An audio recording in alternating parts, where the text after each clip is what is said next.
Friends, मैं हूं शबनम और आपका मेरे चैनल ज़क ज़ायका में इस्तकबाल है। आज मैं आपके लिए लाई हूं बच्चों की फेवरेट डोनट की रेसिपी। वैसी ही रेसिपी जैसा आपको मार्केट में मिलती है, जिसको बनाना बहुत ही आसान है। देखने में तो अच्छे लगते ही हैं, खाने में उससे भी ज़्यादा टेस्टी होते हैं। और जो मैं रेसिपी लाई हूँ उसमें जो भी सामान हमें चाहिए वो ईजिली हमारे घर में अवेलेबल होता है। तो चलिए अब हम देख लेते हैं हमें किन किन सामान की ज़रूरत है। यहाँ मैंने मैदा लिया है लगभग 300 ग्राम। चलिए पहले हम इस डो की तैयारी कर लेते हैं। यहाँ मैंने आधा कप दूध लिया है, जिसमें मैंने यहाँ पे 1 टेबल स्पून ईस्ट ली है, जो कि ईजिली मार्केट में अवेलेबल होती है। अगर आपके पास ईस्ट ना हो तो आप बेकिंग सोडा और बेकिंग पाउडर का भी इस्तेमाल कर सकते हैं।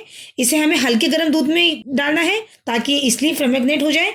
अगर आपका दूध ठंडा होगा या ज़्यादा गर्म होगा तो ये आपकी ईस्ट अपना काम नहीं करेगी।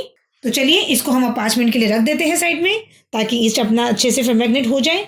जब तक हमारी ईस्ट फर्मेंट हो रही है तब तक हम दूसरा काम कर लेते हैं। अब यहाँ मैंने एक बड़ा बाउल में मैंने 2 चम्मच तेल डाल दिया है। आप तेल कोई सा भी ले सकते हैं, मैंने रिफाइंड ऑयल लिया है। बस तेल आपको ऐसा लेना है जिसमें अपना कोई फ्लेवर ना हो। सरसों का तेल या नारियल का तेल आप नहीं लीजिएगा। अब इसमें 2 चम्मच चीनी डाल देते हैं। चीनी डालने से क्या होता है कि हमारा जो डोनट है उसमें भी थोड़ी सी मिठास रहती है। यहाँ मैंने पाउडर चीनी डाली है। जो आपके पास नॉर्मल चीनी जो आपके घर में अवेलेबल होती है उसी को आप ग्राइंडर में पीस लीजिएगा, या अगर आपके पास पाउडर चीनी हो तो आप इसका भी इस्तेमाल कर सकते हैं। इसको अच्छे से हम मिक्स कर देते हैं। इसमें हम अपना मैदा डाल देते हैं। हमें पहले इसका डो तैयार करना है, आटे की तरह से गूंथना है। अगर आपने हमारे चैनल को सब्सक्राइब नहीं किया है, हमारे चैनल को सब्सक्राइब कीजिए और हमारी आने वाली नई वीडियो की नोटिफिकेशन के लिए बेल आइकन को प्रेस करना नहीं भूलिएगा। जो डोनट बनता है उसमें मक्खन वगैरह बहुत ज़्यादा यूज़ होता है। अगर आप चाहें तो मक्खन भी थोड़ा सा डाल सकते हैं इसमें। यहाँ मैंने 1/4 टेबल स्पून छोटी इलायची का पाउडर लिया है, उसे हम डाल देते हैं। छोटी इलायची का फ्लेवर हमारे डोनट में बहुत अच्छा आता है। चलिए इसमें हम एक अंडा डाल देते हैं। अंडा जो है वो आपका रूम टेम्परेचर पे होना चाहिए। और थोड़ा सा नमक डाल देते हैं। नमक डालने से क्या होता है कि हमारा चीनी का फ्लेवर है वो इनहेंस होकर आता है। नमक हमें ज़्यादा नहीं डालना है, केवल 1/8 टेबल स्पून ही डाला है मैंने। ये देखिए 5 मिनट हो गए हैं, हमारी ईस्ट भी एक्टिवेट हो गई है। ये देखिए ऊपर, अगर आपके ऊपर बबल्स नहीं आ रहे हैं तो इसका मतलब आपकी ईस्ट खराब हो चुकी है, वो काम नहीं करेगी। इसलिए इस बात का ध्यान दीजिएगा। आप इसकी जगह 1/2 टेबल स्पून बेकिंग पाउडर का भी इस्तेमाल कर सकते हैं। चलिए अब इसको अच्छे से मिक्स कर देते हैं। ये देखिए हमने सब सामान को अच्छे से मिक्स कर दिया है। अब हम एक डो तैयार कर लेते हैं आटे की तरह। डो को हमें अच्छे से मलना है और इसका हमें एक सॉफ्ट डो तैयार करना है। डो बनाने के लिए आप पानी का या दूध का किसी भी चीज़ का इस्तेमाल कर सकते हैं। मैं यहाँ दूध का इस्तेमाल कर रही हूँ। दूध का इस्तेमाल करने से क्या होगा कि हमारे जो डोनट्स हैं वो सॉफ्ट बनेंगे। आप इसमें मिल्क पाउडर का भी इस्तेमाल कर सकते हैं। थोड़ा थोड़ा करके दूध डाल के हम इसका एक बहुत ही सॉफ्ट डो तैयार करना है। ये जब आप गूंदेंगे तो आपके हाथों में बहुत चिपकता है, लेकिन इससे आपको घबराना नहीं है। जैसे जैसे आप गूंदते रहेंगे इसको अच्छे से, ये चिपकना अपने आप ही बंद कर देगा और एक परफेक्ट डो तैयार हो जाएगा। ये देखिए हमारा डो तैयार हो गया है। इस डो को बनाने में मुझे लगभग 3/4 कप दूध लगा है। इसे मैंने लगभग 5 मिनट तक अच्छे से गूंदा है। अब इसे हम ढक के रख देते हैं। अभी थोड़ा सर्दी का मौसम है, इसलिए मैं इसे 1.5 से 2 घंटे तक ढक के रख देती हूँ। अगर आप गर्मी में बना रहे हैं 1 घंटा मैक्सिमम है, उससे ज़्यादा इस डो को आप नहीं रखिएगा। थोड़ा सा मौसम का ध्यान रखिएगा। चलिए अब मिलते हैं 2 घंटे बाद। चलिए इसको हम 1 से 2 मिनट तक और नीट कर लेते हैं अच्छे से। इसे मैंने यहाँ पे 3 पोर्शन में कर दिया है। चलिए अब हम थोड़ा सा मैदे को स्प्रिंकल कर देते हैं। अब इसकी हमें एक मोटी सी रोटी तैयार करनी है, जिसकी विड्थ हमें लगभग 3/4 इंच रखनी है। चलिए हमने एक मोटी रोटी तैयार कर ली है। चलिए अब इसके हम डोनट बना लेते हैं। अगर आपके पास डोनट कटर हो तो आप डोनट कटर की हेल्प ले सकते हैं, नहीं तो कोई भी आप ग्लास या कोई ढक्कन ले सकते हैं जिसके एजेस शार्प हो। इसको मैंने कोट कर लिए हैं सूखे मैदे के साथ, ताकि हमारे जो ये हैं जिससे हम डोनट बना रहे हैं वो इसमें चिपके नहीं और अच्छे से कट जाए।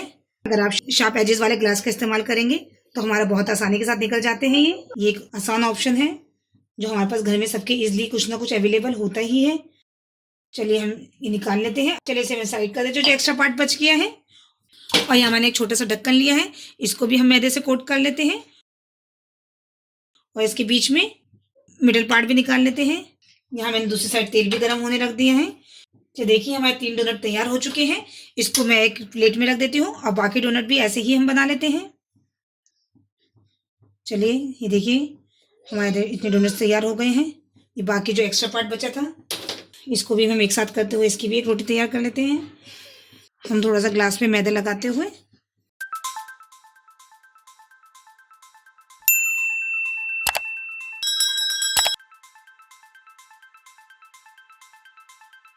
चलिए ये देखिए हमने सारे डोनट अपने तैयार कर लिए हैं और तेल भी हमारा गर्म हो चुका है।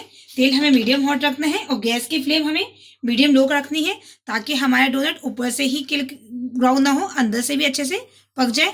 अगर हमारा तेल ज़्यादा गर्म होगा तो हमारे डोनट जो है वो बहुत ही जल्दी ऊपर से पक जाएंगे और अंदर से कच्चे रह जाएंगे। मैंने गैस की फ्लेम को यहाँ पे लो कर लिया है। फ्लेम का आप खास ध्यान रखेंगे यहाँ पर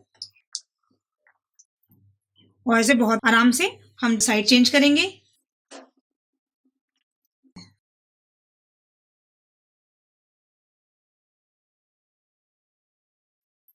ये देखिए हमारे जो डोनट है वो दोनों साइड से गोल्डन हो चुके हैं। इसे हम एक प्लेट में निकाल लेते हैं।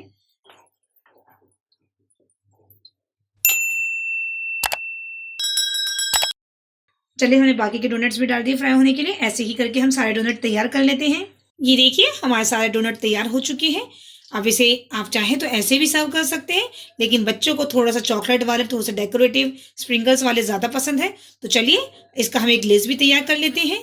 ग्लेज हम तब लगाएंगे जब हमारे डोनट थोड़े से ठंडे हो जाएंगे। जब तक हम ग्लेज तैयार करते हैं तब तक हमारे डोनट भी ठंडे हो जाएंगे। चलिए चलते हैं ग्लेज तैयार करने की प्रोसेस की तरफ। अगर आपके पास डार्क चॉकलेट कंपाउंड है या व्हाइट चॉकलेट कंपाउंड है तो आप उससे भी ग्लेज बना सकते हैं।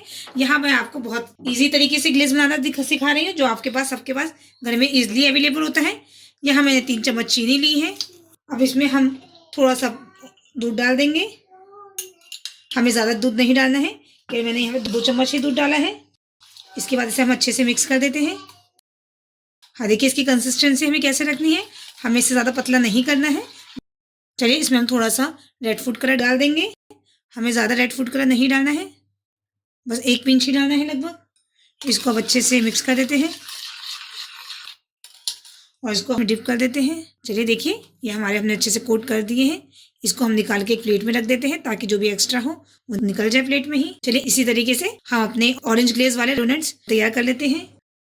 यहाँ मैंने 2 चम्मच कोको पाउडर लिया है, उसमें 1 चम्मच मैंने चीनी डाल दी है। इसे हम दूध डाल के थोड़ा सा अच्छे से मिक्स कर लेंगे। हमें एक साथ ज़्यादा दूध नहीं डालना है, 1-1 चम्मच करके दूध डालना है और इसके मिक्स अच्छे से करना है क्योंकि ये पाउडर हल्का होता है, इसलिए इसे मिक्स होने में थोड़ा सा टाइम लगता है। लेकिन चॉकलेट वाले डोनट्स बच्चों को बहुत पसंद आते हैं। ये देखिए मेरे यहाँ चॉकलेट ग्लेज तैयार हो गया है। मैंने इसे अच्छे से मिक्स करा है। इसकी कंसिस्टेंसी देखिए, इसे हमें इससे ज़्यादा पतला नहीं करना है। अब जो डोनट है बाकी के वो भी हम इसमें अच्छे से कोट कर देते हैं और कोट करने के बाद हम इसे एक प्लेट में रख देते हैं। ऐसे ही करके हम सारे डोनट को चॉकलेट ग्लेज में कोट कर देंगे। ये देखिए हमारे डोनट तैयार हो चुके हैं।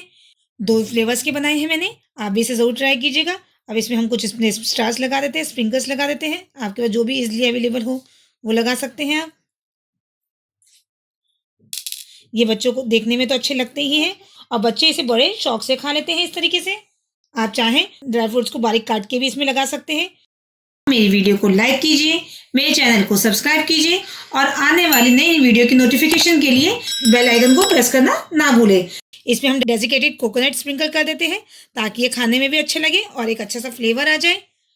चलिए देखिए कितनी जल्दी तैयार हो गई रेसिपी और कितनी अच्छी लग रही है देखने में। और ये बच्चों की बहुत ही फेवरेट रेसिपी होती है। आप भी इसको फॉलो करके बनाइए और अपने बच्चों को खुश करिए, खुद भी खाइए और अपने बच्चों को भी खिलाइए।